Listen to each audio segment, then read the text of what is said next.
오늘 본문 말씀을 가지고 하나님이 아무 대답도 하지 않으신다라는 제목으로 말씀을 나누겠습니다. 우리 그리스도인의 가장 큰 특권 중에 하나는 기도입니다. 모든 것을 아시고 모든 것을 하실 수 있고 모든 것 가운데 살피시고 역사하시는 우리 하나님 앞에 기도하는 것입니다.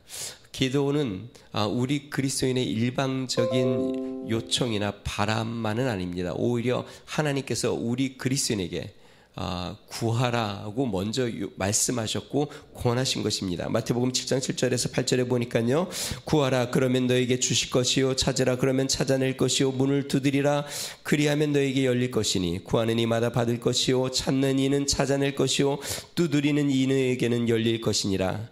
마태복음 7장 11절에 너희가 악한 자라도 좋은 것으로 자식에게 줄 줄 알거든 하물며 하늘에 계신 너희 아버지께서 구하는 자에게 좋은 것으로 주시지 않겠느냐.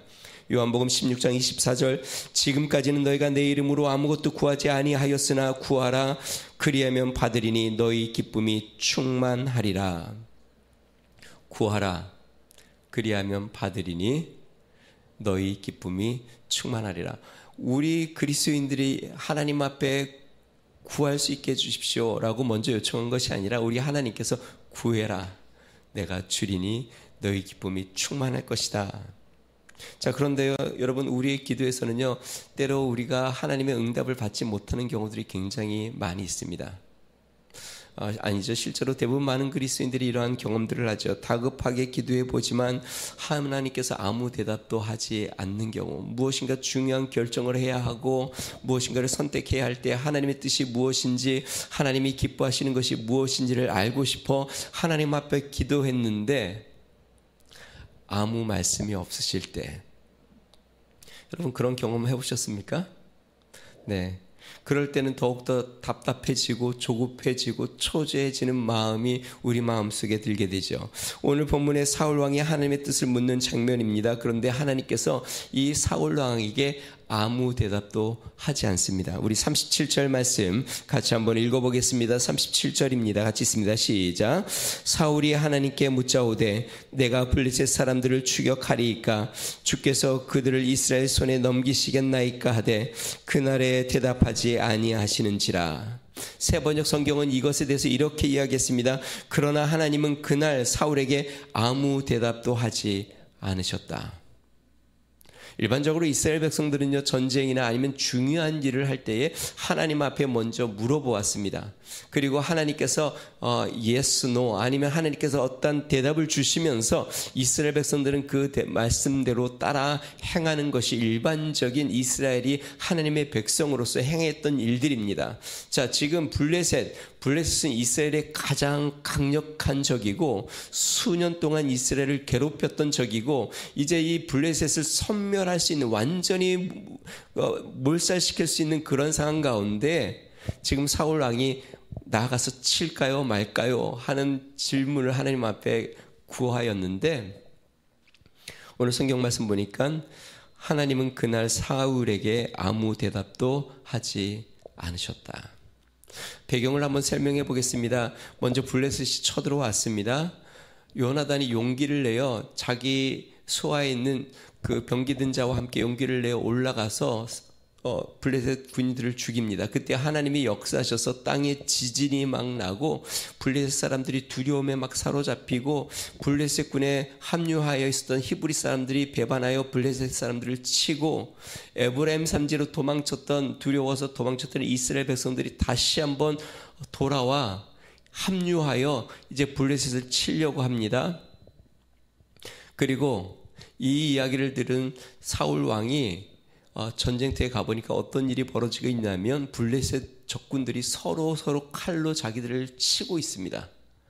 그러니까 완전히 전세가 뒤바뀌었습니다. 이제는 전세가 블레셋가 아니라 이스라엘로 넘어와서 이스라엘이 이제 완전히 섬멸할 수 있는, 그래서 사울 왕이 군인들과 함께, 잘 보세요, 요나단이 아침 일찍 병기든 자와 함께 올라갔습니다. 반나절 동안 한 20명을 쳐 죽였어요.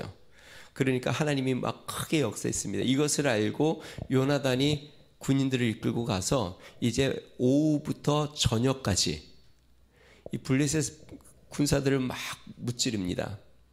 그리고 저녁이 됐습니다. 해가 졌습니다. 사울이 이렇게 이야기합니다. 야, 우리가 여기서 멈추지 말고 새벽까지 밤새 이들을 추격해서 한 사람도 남기지 말고 다 전멸시키자. 그랬더니 백성들이 왕의 생각대로 하십시오. 바로 그때 함께 있었던 제사장 아이야가 사울 왕에게 이렇게 이야기합니다. 왕이여, 하나님께 물어보고 합시다. 그게 오늘 이 장면입니다. 그래서 사울이 하나님 앞에 물어봅니다. 하나님, 우리가 밤새 추격해서 그들을 섬멸할까요, 말까요? 더 계속 나가서 싸울까요, 말까요? 질문했는데 금방 읽은 37절 말씀, 하나님은 그날에 사울에게 아무 대답도 않으셨다.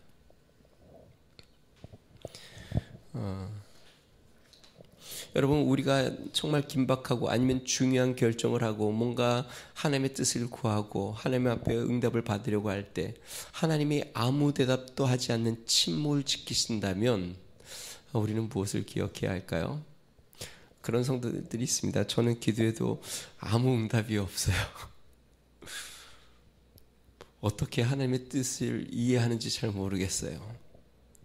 하나님이 말씀하시지 않아요. 여러분, 하나님이 대답하지 않을 때 우리는 무엇을 기억해야 할까요? 우리가 먼저 기억해야 될 것은 응답은 하나님과의 관계에서 온다는 것을 기억해야 합니다. 다시요. 응답은 하나님과의 관계에서 온다는 것을 우리는 기억해야 합니다. 사실 사울 왕은 하나님의 뜻을 구하는 데 몇 번의 과오를 저지르고 있습니다. 처음에 블레셋이 쳐들어왔을 때 이 블레셋과 대항해서 사무엘이 이렇게 얘기했습니다. 내가 올 때까지 7일을 기다리십시오. 그때 하나님 앞에 제사를 하고 하나님의 뜻을 구하고 싸울지 말지를 결정합시다. 그러니까 기다리십시오. 근데 사울 왕이 7일을 못 기다립니다. 왜요? 초조하고 불안하니까. 이게 전쟁에서 지금 이길지 질지 승리할지 패할지 뭐 살지 죽을지 이 불안하니까 7일을 다 못 채우고 자신이 그냥 제사를 그냥 이렇게 집도해 버립니다. 자, 이 일로 하나님의 뜻을 바르게 구하지 못했습니다. 자, 두 번째요. 요나단이 오전에 나가서 하나님 앞에 용기를 내어 나가서 싸워서 하나님이 역사하시니까 이 사울 왕이 보고를 듣습니다. 저기 진영에서 지금 그런 일이 일어납니다. 막 흩어지고 있습니다. 그러니까 사울 왕이 어떻게 하냐면 함께 있었던 그 제사장에게 하나님의 언약궤를 가져와라 얘기합니다. 우리 17절 18절을 한번 보겠습니다. 여러분 그 지난 시간에 본 건데요. 제가 한번 읽어보겠습니다. 사울이 자기와 함께한 백성에게 이르되 우리에게서 누가 나갔는지 점호하여 보라 하여 점호한즉 요나단과 그의 무기를 든 자가 없어졌더라. 사울이 아이야, 여기 아이야는 제사장입니다. 아이야에게 이르되 하나님의 궤를 이리로 가져오라 하니 그때 하나님의 궤가 이스라엘 자손과 함께 있음이니라. 자, 여기서 하나님의 궤를 제사장에게 가져오라라고 이야기합니다. 이 하나님의 궤는요, 성경학자들이 번역상 이거는 하나님의 에봇, 제사장의 에봇이라고 번역을 합니다. 제사장의 에봇에는 뭐가 있었냐면 우림과 둠밈이 있었습니다. 그래서 우림과 둠밈은 하나님의 뜻을 물어볼 때 사용하는 것입니다. yes, no. 하나님 할까요 말까요 할 때 제비뽑기처럼 하나님의 뜻을 물을 때에 사용했던 하나님의 도구 우림과 둠밈이 에봇에 있습니다. 그러니까 지금 저를 보세요. 사울 왕이 요나단이 나가서 막 블레셋군이 막 흐트러지니까 사울 왕이 제사장을 불러서 하나님의 뜻을 물어보려고 했습니다. 지금 우리가 나가서 싸울까요 말까요? 그래서 제사장에게 에봇을 가져와라 이야기를 했습니다. 그런데요, 갑자기 이 사울 왕이 바꿉니다. 우리 19절에 보니까 이렇게 이야기합니다. 사울이 제사장에게 말할 때에 블레셋 사람들의 진영에 소동이 점점 더한지라. 사울이 제사장에게 이르되 내 손을 거두라 하고. 그러니까 사울 왕이 제사장에게 에봇을 가져와라 하나님의 뜻을 물어보고 우리가 싸울지 말지 결정하겠다라는 마음으로 에봇을 가져와라 라고 했는데 보니까 점점 블레셋 내에서 소동이 점점 심해집니다. 막 점점 블레셋 내에 막 그 혼란스러워지고 막 소동이 점점 커지는 것을 보니까 사울이 그것을 딱 보는 순간 제사장에게 이렇게 이야기합니다. 내 손을 거두라. 이게 무슨 말일까요? 됐다, 안 가져와도 되겠다. 이게 무슨 말이에요? 하나님 앞에 물어보지 않아도 되겠다. 지금 블레셋이 저렇게 막 혼미스럽게 막 점점 소란이 커지고 흩어지는 걸 보니까 그냥 나가서 싸워도 되겠다. 그리고 물어보지 않고 나아갑니다. 이게 지금 사울의 두 번째 모습이에요. 그리고 오늘 본문 말씀, 이제 오후 동안에 굉장히 승기를 잡고 블레셋을 많이 쳐 죽였습니다. 이때 이제 해가 지고 저녁이 되었어요. 사울 왕이 새벽까지 쳐야 될지 말지 백성들에게 물어봅니다. 야, 우리 여기서 멈추지 말고 새벽까지 가서 몰살시키자. 그랬더니 백성이 왕이 좋은 대로 생각한 대로 하십시오. 그런데 하나님께 물어보지 않습니다. 그때 제사장이 왕에게 이야기합니다. 하나님 앞에 물어보고 합시다. 그래서 이 저녁에 이제 물어보는 거예요. 하나님 앞에 칠까요 말까요? 그러니까 하나님께서 아무 대답도 하지 않으셨다라고 지금 성경에 나오는 겁니다. 여러분, 이런 일련의 과정을 통해서 우리는 사울 왕이 지금 하나님을 대하는 태도를 보게 됩니다. 지금 사울 왕의 관심은 어디에 있냐면 전쟁의 승패에 있습니다. 이 하나님이 무엇을 원하시는지, 정말 하나님이 기뻐하시는 뜻인지 아닌지를 알고 싶은 것보다는 이 전쟁에 승리할 수 있는지 없는지를 알고 싶은 겁니다.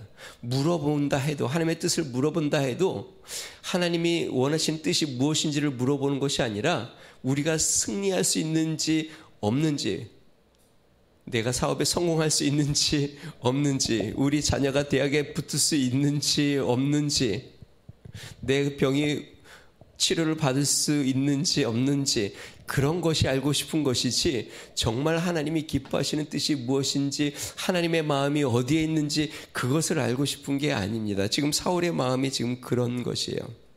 다시 이야기하면 사울에게 하나님의 뜻은 그냥 한 가지 수단입니다. 자신이 원하고 이루고 싶은 그것을 알고 싶은 하나의 수단밖에 여기지 않는 것이죠. 전에 우리 안혜영 사모님이랑 이야기를 이렇게 좀 얘기를 하는데, 그 안혜영 사모님 예언 기도를 이렇게 하잖아요. 어느 교회에서 이제 기도에 대한 이제 강의를 하고 기도하는 시간을 가졌대요. 기도에 대해서, 기도는 하나님과 깊은 믿음의 관계, 하나님을 깊이 만나는 것이고 하나님과의 아름다운 관계를 갖는 것이고, 이제 쭉 이제 강의를 하고 기도하는 시간이 되었는데, 나와서 기도 제목을 요청하는 기도 제목은 다 한결같이 우리 아이가 대학에 갈 수 있는지 없는지 기도했어요. 우리 사업이 지금 이런데 잘 될지 안 될지 기도했어요. 하나님의 진정한 뜻과 하나님과의 바른 관계를 위한 깊은 그 관계를 위한 요청의 것은 없고, 자신의 마음속에 지금 정말 필요로 하는 것, 그것을 그냥 하나님 앞에 알아내고 싶은 그런 마음으로 자꾸 요청을 하는 걸 보면서 참 안타까웠다 라는 말을 하는 것을 들었습니다. 여러분, 기도의 응답은 하나님과의 관계에서 나옵니다. 하나님, 우리의 기도는 요술램프가 아니에요. 내가 원하는 것을 하나님이 그냥, 그래, 그거는 성공할 거야. 아니야, 그거는 실패할 거야. 그래, 그렇게 해 말어. 내가 원하는 것을 하나님께서 그냥 요술램프처럼, 쪽집게처럼, 아니면 저기 우리 무당이나 아니면 다른 데 가서 그냥 요것저것 듣는 것처럼, 하나님은 그 해답을 주시려고 하는 것이 아니라 하나님은 우리와 바른 관계 가운데서 우리를 인도하시길 원하시는 것임을 믿으시기 바랍니다. 우리가 간혹 우리 부부관계에서 아내가 이런 얘기를 하는 얘기를 듣습니다. 남편에 대해서 뭘 해도 그렇게 미워 보인다. 웃으시는 거 보면 아마 경험이 있으신 것 같아요. 자는 모습도 그렇게 미워 보이고, 많이 먹어도 그렇게 미워 보이고, 또 깨작깨작해도 그렇게 미워 보이고, 늦게 집에 와도 그렇게 밉고, 일찍 집에 와서 앉아 있어도 그렇게 밉고, 도와준답시고 이렇게 뭐를 해도 밉고 꽃을 들고 와도 밉고 그 말은 그냥 뭘 해도 다 밉다는 거죠. 여러분 이렇게 한번 관계가 깨어져서 미워 보이면 이거 뭘 하느냐가 중요한 게 아닙니다. 그러니까 이거를 하면 괜찮고 이걸 안 하면 괜찮고 그게 아니라 그러니까 무엇을 해도 지금 다 미운 거죠. 근데 관계가 좋으면 무엇을 해도 아무 상관이 없습니다. 일찍 들어오든 늦게 오든 밥을 많이 먹든 적게 먹든 뭘 해도 그것이 문제가 되지 않습니다. 그것이 마음을 상하게 하지 않습니다. 그것이 불편하게 하지 않습니다. 그 말은 무슨 말이냐면 더 중요한 것은 관계에서 나온다는 것이죠. 관계가 바르면 다시 한번 여러분 잘 들어보세요. 관계가 바르면 이것을 하는 것 저것을 하는 것이 그렇게 중요하지 않습니다. 하나님과 관계가 바르면요, 내가 이것을 해야 되나 저것을 해야 되나에 별로 마음이 안 쓰입니다. 근데 자꾸 내 마음속에 이게 맞나 저게 맞나, 이것을 하는 게 하나님의 뜻인가, 이거 안 하면 하나님한테 혼나는 거 아닌가, 자꾸 이런 마음이 드는 거는 지금 하나님과의 관계가 올바르지 않기 때문에 그렇습니다. 예수님이 기도에 대해서 이렇게 말씀했습니다. 요한복음 15장 7절 제가 좋아하는 말씀인데요. 너희가 내 안에 거하고 내 말이 너희 안에 거하면 무엇이든지 원하는 대로 구하라. 그러하면 이루리라. 주님께서 무엇을 구하느냐에 대해서 말씀하시는 게 아닙니다. 이런 것은 구하면 안 되고 이런 것은 구하면 된다고 말씀하시는 게 아닙니다. 무엇이든지 구해도 된다. 근데 전제가 있습니다. 너희가 내 안에 거하고 내 말이 너희 안에 거하면 무엇이든지 너희들이 원하는 대로 다 구해봐라. 다 이루리라. 저는 이런 생각이 듭니다. 왜 하나님께서 사울에 대해서 침묵하고 계실까? 화나셨을까요, 하나님이? 저는 하나님이 사울에 대해서 정말 너무 안타까워하시지 않을까. 그때 처음 사울을 하나님이 택하셨을 때 그가 하나님 앞에 주님, 저는 아닙니다. 어떻게 저 같은 사람이 정말 이렇게 미약한 자가, 저는 그런 깜이 되지 못합니다 하고 도망치고, 또 아람이 쳐들어왔을 때 하나님을 의지하여 용기를 내어 싸웠던, 하나님만 의지했던 그 사울. 근데 점점 변해져가는 그 첫사랑을 잃어버리고 하나님에 대한 순수한 마음을 잃어버리고 이제 권력에 사로잡혀 자신의 그 권력을 지키고 또 그것에 마음을 쏟고 하나님을 점점 의지하지 않으며 나아가는 그 사울의 모습을 보면서, 여러분, 하나님이 사울을 미워하셔서 그럴까요? 누가 사울을 택했죠? 저는 그런 생각이 들어요. 하나님만큼 사울을 안타까워하는 사람이 있을까? 지금 이 순간 하나님이 눈여겨봤다가 이스라엘 중에서 정말 마음에 드는, 이 사람이면 나의 백성을 바른 길로 인도하겠지 하고 하나님께서 택하여 세운 그 사울. 근데 그가 그렇게 변해가는 모습들을 보며 하나님께서 너무 안타까워 그가 물어보아도 이제는 아무 대답도 하지 않는. 그러니까 저는 그런 생각이 들어요. 하나님께서 지금 대답하지 않는 이유는 너무 실망스러워 그러시지 않은가. 여러분, 하나님이 우리에게 대답하지 않는다면 우리를 미워해서는 아닙니다. 안타깝고, 그때 그 순수함으로 나를 사랑하던 그 마음, 어린아이처럼 나에게 구했던 그 마음, 진실하게 하나님 앞에 나와 하나님을 사랑했던 그 마음, 그것은 언젠가 다 사라지고 이제 내 것이 잘 될지 안 될지 거기에 마음만 쓰여서 하나님 앞에 그렇게 나아가는 모습. 그럼 하나님의 마음이 답답하고 안타까워 아마 우리 하나님께서 아무 대답도 하지 않으시지 않을까. 성도 여러분, 이것을 해도 될까 안 될까, 뭐 이런 것에 너무 마음 쓰지 말고, 우리가 정말 마음을 써야 하는 것은 지금 내가 주님 안에 있나 없나, 내가 주님과 동행하고 있나, 지금 내가 주님 은혜 가운데 살고 있나, 내가 정말 주님을 사랑하고 있나, 거기에 우리의 마음을 쏟아야 합니다. 주님 안에 있으면 우리의 삶은 분명해집니다. 주님 안에 있으면 정죄함이 없습니다. 주님 안에 있으면 두려움도 사라집니다. 주님 안에 있으면 담대해집니다. 주님 안에 있으면 주저하지 않습니다. 주님 안에 있으면 내 삶이 혼란스럽거나 답답하거나 어떤 길로 가야 할지 막연하지 않습니다. 주님이 나의 목자 되시기 때문에 분명한 길이 보이고, 주님이 나와 함께 하시기 때문에 또 명확하지 않아도 두렵지 않고, 주님이 나와 함께 하심으로 그 어떤 것도 나를 위축하지 못하게 하고, 주님이 함께 하시면 놀라울 것이 아무것도 없습니다. 성도 여러분, 주님 은혜 가운데 거하시기를 주의 이름으로 축원드립니다. 하나님 앞에 나아가기를 주님 축원드립니다.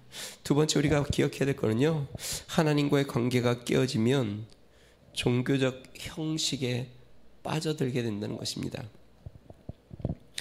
사울 왕이요, 사무엘로부터 큰 질책을 받습니다. 그런데 이 질책이 굉장히 무서운 질책입니다. 뭐라고 이야기하냐면, 사울이 직접 제사를 집례하고 나니까 사무엘이 뭐라고 얘기했냐면, 당신이 하나님 앞에 경거망독했습니다. 그래서 하나님께서 당신의 왕위가 길지 않고 하나님이 기뻐하는 다른 사람을 세울 겁니다. 그러니까 그 말이 뭐예요? 당신은 이제 왕위에서 내려오게 될 것이고 하나님이 다른 사람을 세울 겁니다. 그를 버렸다는 것이죠. 자, 그런데요, 이 이야기를 듣고 사울 왕이 좀 변화가 생깁니다. 어떤 변화가 생기냐면, 종교적인 형식을 굉장히 강화하기 시작합니다. 아까 이야기한 대로, 그러고 사무엘이 떠나니까요, 이 사울 왕이 제사장 아히야를 부릅니다. 그리고 전쟁터에 함께 동행하고 에봇을 입게 합니다. 왜요? 하나님의 뜻을 구하는 표시로. 요나단이 그 용기를 내어 승리를 막 이루고 하나님이 역사하는 걸 보자, 이 사울 왕이 그 제사장을 불러서 에봇을 가져와라, 아까 얘기한 대로 하나님의 뜻을 구하려고 시도를 또 하기도 합니다. 자, 그리고요, 오늘 이 하나님께서 이 요나단을 통해서 역사하니까 사울이 군인들을 이끌고 전쟁터에 나가서 오후 시간에 막 싸우면서 나가면서 이 사울 왕이 백성들에게 맹세를 하나 시킵니다. 그 맹세가 뭐냐면 금식하라는 것입니다. 29절에서 31절을 한번 볼까요? 제가 한번 읽어보겠습니다. 죄송합니다. 35절입니다. 제가 읽어보겠습니다. 사울이 여호와를 위하여 24절입니다. 죄송합니다.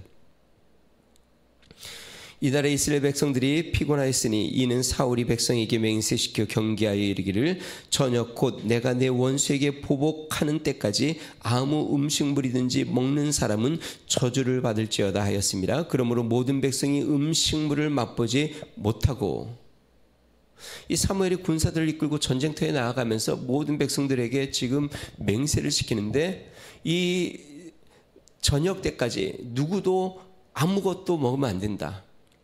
금식해라. 여러분, 전쟁에 나가는데 싸움을 해야 되는데 금식을 해요. 이게 참 어처구니 없는 일이죠. 왜 사울이 이런 일을 지금 할까? 그리고요, 저녁이 되어서 어느 정도의 승리를 거두고 그냥 하니까요, 사울이 또 하나 종교적인 행사를 갖습니다. 35절 말씀입니다. 35절 한번 같이 읽어봅니다. 시작. 사울이 여호와를 위하여 제단을 쌓았으니 이는 그가 여호와를 위하여 처음 쌓은 제단이었더라. 성경은 이것을 꼭 집어서 이렇게 이야기합니다. 사울이 처음 쌓은 제단이었다. 그럼 여태까지 제단을 쌓았다는 말이에요? 안 쌓았다는 이야기예요? 근데 왜 갑자기 지금 금식도 선포하고 제단도 쌓고 에봇도 가져오라고 하고 왜 자꾸 이럴까요? 사울이 하나님 앞에 징계의 말씀을 한번 듣고 난 다음부터, 그 다음부터 이 종교적인 형식을 막 강화하기 시작합니다. 막 금식도 해야 되겠다 생각하고 이제 재단도 쌓아야 되겠다고 하고, 이거를 우리가 다른 말로 하면 뭐라고 이야기하냐면 신앙이 종교화되었다라는 것이죠. 믿음이 종교화, 형식화되는 것을 이야기합니다. 여러분, 우리가 가끔 불안하면 굉장히 종교화되지 않아요?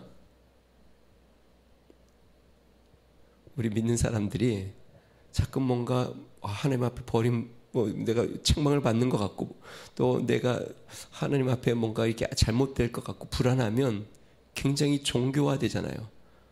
갑자기 막 금식도 하려고 하고, 기도원에 들어가려고도 하고, 안 내던 11조도 내고, 감사원금도 내고, 뭐 작정 기도도 하고. 그게 나쁘다고 지금 이야기하는 게 아닙니다. 동기에 대해서 이야기하는 겁니다. 지금 사울이 그가 하나님 앞에 바른 신앙을 갖지 않고 신앙을 형식화하는 것이에요. 자, 이 신앙을 종교화하는 것은 어떤 거냐면요, 하나님에 대한 경외심 없이 하나님을 의식하는 것입니다. 다시요. 하나님에 대한 경외와 사랑, 하나님에 대한 존경심과 사랑 없이 자꾸 하나님이 의식이 되면 그때는 종교화됩니다. 그러니까 의식화되는 것이에요. 그러니까 예수님께서요, 유대 지도자들을 굉장히 많이 책망하셨습니다. 회칠한 무덤이다, 독사의 자식들이다. 근데 그들은 실제로 종교적으로 굉장히 열심히 있는 사람들입니다. 정기적으로 금식을 했죠. 하루에 3번 기도를 했죠. 11조를 꼬박꼬박 드렸죠. 율법은 철저하게 지켰죠. 그런데 예수님께서 그들에게 아주 신랄하게 비판합니다. 완벽한 신앙인 것 같은데 왜 그랬을까? 요한복음 5장 39절에서 42절 이렇게 이야기합니다.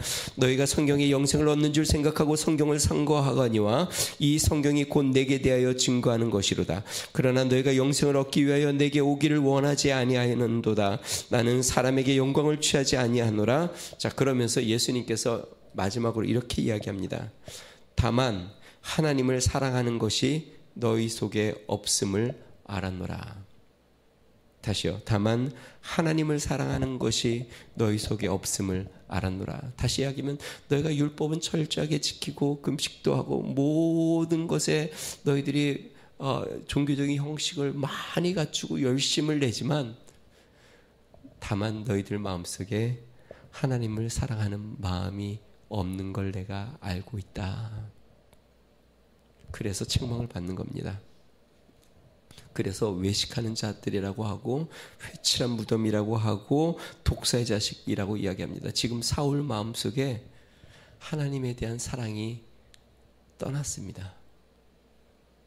그전에는 하나님을 경외했습니다. 그전에는 하나님을 의지했습니다. 그전에는 하나님을 사랑했습니다. 근데 그가 왕위에 오르고 시간이 얼마 지나자 그 마음속에 하나님에 대한 경외함이 사라졌고 하나님에 대한 사랑이 사라졌고 이제 그 자에게 맡겨진 역할을, 왕의 권세를, 그 일을 어떻게 잘할지에만 관심이 있지 하나님에 대한 의지하는 마음이 그 마음속에 없습니다. 산성도 여러분, 사랑 없는 종교 행위를 우리는 경계해야 합니다. 주님 앞에 나와서 예배하는 것, 주님 앞에 헌금을 드리는 것, 봉사하는 것, 사랑이 없으면 다 꽹과리와 같습니다. 무의미합니다. 하나님이 기뻐하시지 않습니다. 내 마음속에 하나님에 대한 사랑과 하나님에 대한 존경과 우리 하나님을 경외함과 하나님을 의지하는 마음이 없다면 그 모든 것은 다 종교 행위뿐이지 그것은 하나님과 아무 상관이 없는 것입니다. 여러분, 그런데요, 무서운 것은 이러한 종교 행위에 빠지면 그러면 많은 고통과 상처를 낳는다는 것입니다. 지금 사울 왕이 종교에 열심히 빠지고 나니까 이스라엘 백성들이 큰 고통을 당합니다. 전쟁에 나갔는데 아무것도 먹지 못하여 그들이 너무 고통스러워 진짜 이제 쓰러질 것 같은 그러한 지경에 놓입니다. 요나단은 그것을 듣지 못하고 꿀을 한번 찍어 먹었는데 그것 때문에 제비 뽑기에 요나단이 뽑혀서 요나단이 그런 상황에 놓이게 됩니다. 뿐만 아닙니다. 이제 그 맹세가 저녁까지인데 저녁이 딱 끝났습니다. 얼마나 배가 고팠겠어요. 전쟁을 했으니까 아무것도 안 먹고. 저녁이 되자 이스라엘 백성들이 짐승들을 잡아먹는데 피채 막 잡아먹습니다. 너무 허기가 지니까. 그러니까 사울 왕이 너희들이 하나님 앞에 지금 죄를 짓고 있다. 왜냐하면 율법에 피채 먹지 말라 그랬으니까. 그 말은 뭐냐면 온 이스라엘로 지금 다 죄를 짓게 만들어 버린 것이에요. 누구 때문에요? 지금 사울의 이 종교적인 열심 때문에. 사울이 잘못 빠진 이 종교적인 열심이 사람들을 다 곤란하게 만들고 좀 지치게 만들고 힘들게 만들고 자신도 피폐하게 만들고 있습니다. 산성 여러분, 사랑이 없는 신앙, 그것은 정죄하는 칼이 됩니다. 뭐 십자군 전쟁, 뭐 우리가 많이 보지 않았습니까? 진정한 사랑이 없는 믿음이라는 것은요, 사람들을 정죄하는 칼이 되어 사람들을 난도질하고 자신의 마음을 강팍하게 만드는 칼이 됩니다. 그렇기 때문에 정말 내 마음속에 하나님에 대한 사랑이 없는 그냥 형식적인 믿음만, 지식만 남았다면 그것은 사람들을 피곤하게 하고 사람들을 지치게 만들고 많은 사람들을 정죄하는 칼이 되어 많은 사람들을 고통스럽게 하고 나의 마음을 힘들게 만드는 그러한 정죄의 칼이 되고 있음을 기억해야 합니다. 요한계시록에 하나님께서 아시아의 7교회에 대해서 이야기하면서 우리가 잘 아는 에베소 교회에 대해서 주님이 이렇게 예언의 말씀을 줍니다. 내가 내 행위와 수고와 인내를 알고 또 악한 자들 용납하지 아니하는 것과 자칭 사도라 하되 아닌 자들을 시험하여 그 거짓된 것을 내가 드러낸 것과 또 내가 참고 내 이름을 위하여 견디고 게으르지 아니한 것을 아노라. 그러나 너를 책망할 것이 있나니 너의 처음 사랑을 버렸느니라. 정말 이 에베소 교회가 훌륭한 교회였던 것 같아요. 주를 위해서 참고 게으르지 않고 거짓 사도들을 다 시험하여 내어 쫓고 악한 자들을 용납하지 않고 그들의 행위와 수고와 인내를 주님이 다 보았다. 그런데 책망할 게 있다. 처음 사랑을 버렸다. 그러면서 주님이 어떤 경고를 하신 줄 아세요? 어디서 떨어졌는지, 어느 행에서 떨어졌는지 돌이켜서 첫사랑을 회복하지 않으면 촛대를 옮기겠다. 여러분, 요한계시록의 촛대는요, 교회를 의미합니다. 촛대 사이에 예수님이 거닐었으니까 그 아시아의 7교회가 촛대였는데, 촛대를 옮기겠다는 말은 교회를 옮기겠다. 그러니까 교회를 문을 닫겠다라는 뜻이기도 합니다.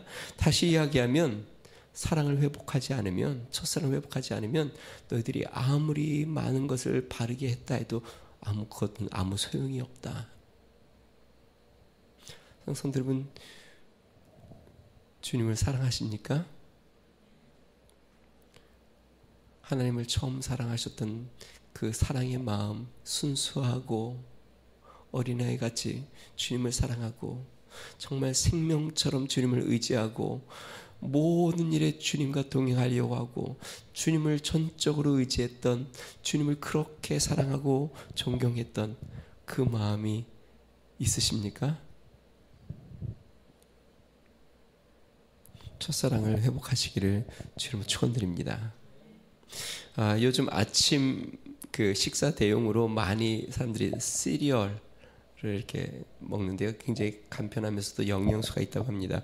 그 1863년 미국에 뭐 의사라고 하는 사람들도 있고 요양원에서 일했던 사람이라고도 하는데 존 하비 켈로그라는 사람이 뭐 이 건강 있는 그 식단을 위해서 뭐 연구를 한 건지 우연히 한 건지 어쨌든 이 시리얼을 개발을 했습니다. 그래놀라를 만들었는데 이 그래놀라는 이제 오트밀과 견과류가 넣어서 영양가가 높고 식임섬유가 이제 풍부한 그런 음식인데, 그래서 굉장히 막 혁신적인, 사람들에게 굉장히 이 혁신적인 음식이다라고 평을 받았던, 그 후로 이제 한 20-30년 후 1994년 이 켈로그의 동생인 윌트 키드 켈로그가 이제 이거를 상용화하기 시작합니다. 그래서 그 회사가 생기는데요. 켈로그 콤플렉 라는 이제 회사를 세워서 이 시리얼을 대중화가 됩니다. 대중화가 되니까 이제 모든 사람들이 이 시리얼을 맛보는데 이제 아침 차릴 일도 없어요. 우유하고 콘프레이크만 있으면 그냥 쭉 부어서 먹으면 맛도 있고 영양소도 있고 너무나도 이제 혁신적인 음식이 나온 것이에요. 그래서 굉장히 이게 인기가 굉장했습니다. 그런데 시간이 조금 지나니까 이제 시들시들해지잖아요. 뭐 이렇게 늘 똑같은 걸 먹다 보면 맛도 이제 좀 이제 식상한 느낌도 들고 시들시들해 가는데 그 후로 몇 년 지나서 1990년대 이 켈러그에서 상업적인 광고 캠페인을 하나 만듭니다. 이후로 켈러가 다시 한번 좀 붐이 일어나기 시작합니다. 그 캠페인이 어떠냐면요, 이제 미국 사람 한 사람이 이제 그 사람이 바뀌면서 시리즈별로 나오는데 그 캐치프레이즈는 똑같아요. 처음에는 이제 시리얼이 테이블에 있습니다. 그러면서 이제 사람들이 그런 얘기를 이게 뭐 좀 식상한 거 아니냐? 이게 뭐 크게 기대할 만한 거가 있냐? 뭐 크게 뭐 별로 큰 기대도 없다. 이제 그러면서 한 입을 딱 이렇게 먹습니다. 먹으면서 그래 이 맛이었지 하고 다시 뭔가 옛날의 추억을 되새기면서 그때 처음 나왔을 때 이 콘프레이크의 그 막 감격했던 그 맛을 다시 한번 음미하는, 그러면서 맨 마지막 이제 캐치프레이즈가 나옵니다. 켈러그 콘프레이크 하면서 Test them again for the first time. 다시요. Test them again for the first time. 그러니까 다시 처음으로 맛보십시오.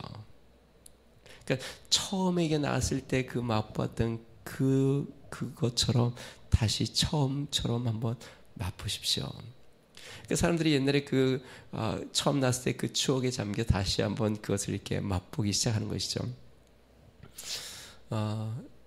내가 처음 주님을 만났을 때, 내가 처음 주님을 사랑했을 때, 내가 그 주님으로 말미암아 감격하고 그 즐거워하며 하나님을 따랐던 그 마음, 사울을 보면서 어쩌면 우리의 모습이 있는지도 모르겠습니다. 정말 안타까운 모습. 처음에 그가 그렇게 신실하고 하나님 앞에, 아마 제 설교를 여러분들이 쭉 들어봤지만 제가 사울에 대해서 비난한 설교를 여태까지 한 번도 안 했습니다. 오히려 사울의 귀한 점을 계속 이야기를 했습니다. 사울이 겸손함과 그의 신실함과 하나님도 그 사울의 그 신실함을 봤을 거고, 여러분 뒤에 보면은요, 이제 사울이 하나님이 사무엘에게 이제 다윗에게 기름을 부으라고 하는 장면이 나오는데요, 사무엘이 머뭇머뭇거립니다. 그러니까 하나님이 약간 사무엘에게 화를 내십니다. 너가 어느 때까지 사무엘만 붙잡고 있겠냐? 사무엘도 사울이 이렇게 된 것이 너무나도 안타까워 그 마음이 크게 참 안타까운 마음을 갖는 모습이 뒤에 나옵니다. 여러분, 혹시나 우리가 첫사랑을 잃어버리고 지금 마음이 냉랭해졌다면 우리 하나님의 마음은 아마 그런 마음일 겁니다. 안타까운 마음. 하나님이 만약에 침묵하고 있다면 하나님은 다시 한번 우리가 주님 앞에 나오기를 바라실 겁니다. 주님 앞에 나와 주의 얼굴을 구하고 다시 한번 처음 주님을 만났던 그 마음으로 주님 앞에 나아가는 믿음의 성도가 되길 바랍니다. 우리 같이 한번 기도하겠습니다. 우리 이 시간에 같이 기도할 때에 하나님, 내가 원하는 것을 하나님 앞에 내가 받는 것, 원하는 것을 하나님 앞에 응답을 받는 것에 마음을 두지 아니하고 내가 하나님 안에 거하는 것, 하나님이 내 안에 계신 것, 내가 하나님과 동행하는 것, 그것에 내 마음을 두게 하시옵소서. 주님 안에 있다면 내가 행하는 모든 일에 주님이 함께 하실 것이고 주님이 도울 것이니 내가 주님 안에 거하는데 힘쓰게 해주십시오. 우리 같이 한번 기도하겠습니다. 존귀하신 하나님 아버지, 감사합니다. 사람들은 하나님이 이것을 해야 하는지 저것을 해야 하는지 무엇이 하나님의 뜻인지에 관심이 많습니다. 그러나 우리 주님은 무엇이 하나님의 뜻인지가 아니라 우리가 주님 안에 있는지, 우리가 주님과 동행하고 있는지, 우리가 주님의 은혜 가운데 거하고 주님을 사랑하는지에 하나님 관계에 관심이 있으셔서, 하나님 아버지, 너희가 내 안에 거하고 내 말이 너희 안에 거하면 무엇이든지 원하는 대로 구하라 그리하면 주리라 말씀하신 주님, 하나님, 주님 주님 안에 거하게 하여 주시옵소서. 주님의 사랑 안에 거하게 하여 주시옵소서. 하나님 아버지 주의 은혜 안에 거하게 하여 주시옵소서. 하나님 아버지 처음 사랑을 다시 한번 돌아보고 우리 주님의 그 진실한 은혜 가운데 나아가는 어린아이 같은 심령을 우리 마음속에 허락하여 주시옵소서. 하나님 오늘 성경을 통하여 사울의 안타까운 모습을 봅니다. 하나님 점점 하나님에게서 더 멀어져 가고 그의 신앙은 점점 하나님 형식적으로 하나님 변해가는 모습을 봅니다. 하나님 아버지 그의 마음이 점점 강박해져 가고 하나님 그의 마음이 점점 피폐해져 가고 그의 삶이 사람들을 더 고통스럽게 만드는 모습을 봅니다. 능하신 하나님 아버지 주님, 우리 안에 그리스도의 사랑이 없는 종교적인 형식만이 남지 않게 하여 주시고 하나님 아버지 주님, 우리가 주님만을 사랑하고 주의 은혜 거하는 믿음의 삶으로 나아갈 수 있도록 주여 은혜를 더하여 주시옵소서. 능하신 하나님 아버지 주님께서 우리에게 침묵하실 때에 하나님 아버지 다시 한번 우리의 삶을 돌이켜보고 우리가 주님 안에 있는지 하나님 살피게 하여 주시고 하나님 아버지 주의 은혜 가운데 나아가 주님을 붙잡고 믿음 가운데 주님과 동행하는 거룩한 삶이 되도록 주여 은혜를 더하여 주시옵소서. 할렐루야. 능하신 하나님 아버지 간절히 구합니다. 하나님 우리 마음속에 하나님 첫사랑을 크게 회복시켜 주시옵소서. 하나님 아버지 주님, 주님을 처음 만나 하나님 아버지 순수하게 주님을 사랑하고 순수하게 주님을 의지하고 하나님 어린아이처럼 주님을 따르며 주님을 의지했던 하나님 그 처음 마음이, 처음 사랑이 하나님 아버지 우리 가운데 불리듯 일어나 다시 한번 하나님 아버지 형식적인 모든 신앙을 벗고 하나님 아버지 주님 어린애 같은 진실한 신앙으로 주의 얼굴을 구하며 믿음으로 나아가는 거룩한 성도 되게 하여 주시옵소서. 하나님 우리가 주님 안에 거하면 주님은 우리와 함께 하십니다. 주님이 우리와 함께 하시면 우리는 두려울 것이 없고 하나님 아버지 우리의 삶에 우리를 무너뜨릴 것이 없고 주님이 우리와 함께 하시면 하나님 아버지 우리의 삶은 하나님 아버지 진리 가운데 굳게서 우리 하나님의 영광 가운데 있을 것이오니 능하신 하나님 아버지 주님, 주의 은혜 가운데 하나님 주의 사랑 가운데 거하는 믿음의 삶 되도록 주여 축복하여 주시고 인도하여 주시옵소서. 주님 감사합니다.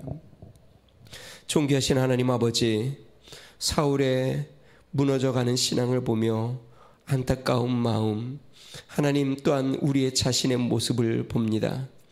하나님 앞에 겸손하고 하나님을 두렵고 떨림으로 섬기고 하나님만을 의지하고 하나님을 위하여 용기를 냈던 사울이 이제는 그 마음에 두려움이 차고 그 마음속에 하나님이 없고 또한 종교의 형식에 깊이 빠져들어가 사람들을 힘들게 하고 자신의 마음이 피폐해져가는 안타까운 모습을 봅니다. 능하신 하나님 아버지 주님, 우리 마음속에 하나님 주님에 대한 사랑을 다시 한번 하나님 확인하고 그리스도 은혜 가운데 나아가도록 주여 긍휼과 은혜를 더하여 주시옵소서. 다만 너희들 마음속에 사랑이 없다라고 말씀하신 예수님의 말씀을 기억합니다. 하나님 우리의 마음속에 주님을 향한 사랑이 있게 하여 주시옵소서.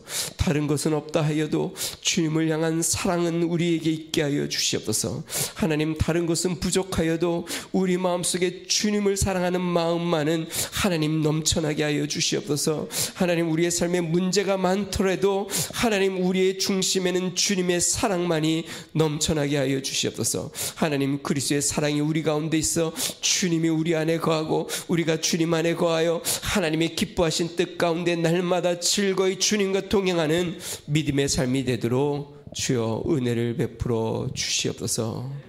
이제는 우리 주 예수 그리스도의 은혜와 하나님 아버지 무한하신 사랑과 성령님의 감동 감화 내주 충만케 하시는 종이 하나님을 진실히 사랑하며 처음 사랑 굳게 붙잡기를 소망하는 믿음의 성도 가정과 교회와 나라와 민족 위에 이제로부터 영원토록 함께 하시기를 간절히 축원하옵나이다. 아멘.